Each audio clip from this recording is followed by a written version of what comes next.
Oke, jadi yang kita lakukan adalah akar-akaran, akar-akar daun bawang, akar seledri, sama paling penting sekali adalah kulit wortel ya guys. Jadi jangan pakai wortelnya, tapi kita pakainya kulitnya.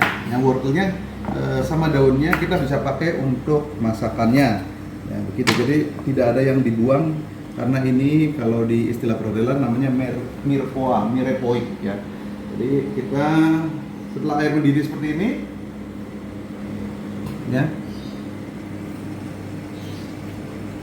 kita bisa masukkan tulang ayam. Ini caranya bagaimana caranya mendapatkan kaldu yang jernih dan berkaldu sekali ya guys. Jadi tadi cara bikin stok adalah biarkan air mendidih. Setelah air mendidih, tulang-tulang ayam tadi nggak usah dicuci ya, yang dari pasar atau habis difilet nggak usah dicuci, langsung aja direbus ke sini ya. Ketika airnya mendidih, kita masukkan sampai mendidih lagi seperti ini ya. Jadi mendidih, dimasukkan tulang, kemudian sampai mendidih lagi, kemudian kita matikan. Baik guys, yang kita lakukan adalah kita buang ini airnya, karena ini bukan kaldu ya, ini kotoran. Maka kita kemudian kita cuci nih. Kita cuci bersih tulang-tulang. Ini tujuannya untuk mengangkat semua kotoran yang ada di luar, juga bakteri-bakteri yang sudah mengkontaminasi ya, oke ya. Nah, tapi poin paling penting metode blanching adalah bagaimana caranya menutup pori-pori yang ada dalam tulang itu, sehingga nanti yang keluar hanya sari-sarinya saja. Kita cuci sampai bersih, sampai dingin. Nah, ini caranya bikin chicken stock ya. Nah, lebih baik lagi kalau pakainya es batu, itu lebih perfect.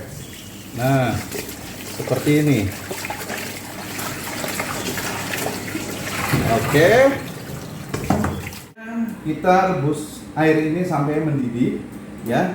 Setelah mendidih nanti baru kita masukkan tulang dan semua sari-sari rempah yang ada di sini. Airnya mendidih ya, buat chicken stock tadi kelanjutannya kita masukkan tulang belulangnya. Oke, baik guys.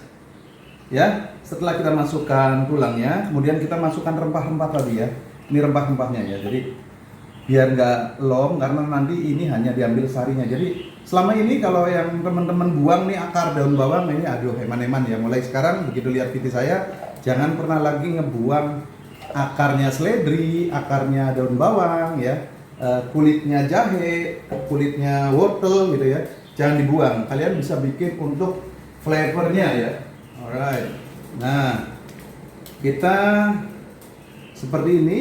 Ketika nanti mendidih, kemudian kita kecilkan apinya. Begitu mendidih kita kecilkan apinya, kita simmering namanya. Simmering tujuannya adalah untuk mengambil semua sari-sari yang ada di sayuran maupun yang ada di ayamnya. Jadi pakainya proses simmering, api kecil, sehingga yang keluar hanya sari-sarinya, tidak kotorannya. Ini adalah cara untuk menghasilkan, bagaimana caranya menghasilkan stok yang bening dan berkaldu ya teman-teman ya. Guys, inilah kelanjutan dari simmering chicken stock ya, yang tadi kita simmering selama 1,5 jam ya, untuk mendapatkan flavor kandungan vitamin gizi dari semua tulang-tulang yang masuk ya. Setelah 1,5 jam hasilnya seperti ini guys.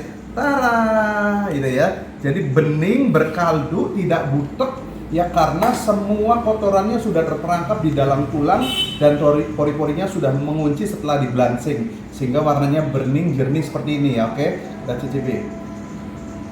Masya Allah, rasanya ngaldu banget, seger ya. Tapi kita tidak kasih seasoning, tidak kasih garam lada, masuk tidak, karena this is a basic chicken stock ya. Basic chicken stock harus plain gitu ya. Kemudian setelah ini kita kemudian angkat semua ya. Oke, kita angkat semuanya, semua kotorannya, semua mirepoix sama tulang-tulangnya. Nah, jadi guys, nah lihat hasil kaldunya sekeren ini. Makanya kalau kita masak mie godok, kita masak capcay, itu wajib pakai ini ya. Kenapa? Karena rasa masakannya akan berbeda dibanding pakai air biasa guys.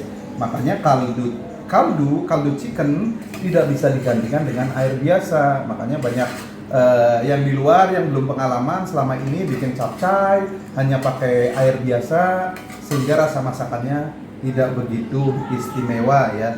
Maka yang kita lakukan adalah ambil sari-sarinya dari chicken stock itu. Maka nah begini guys.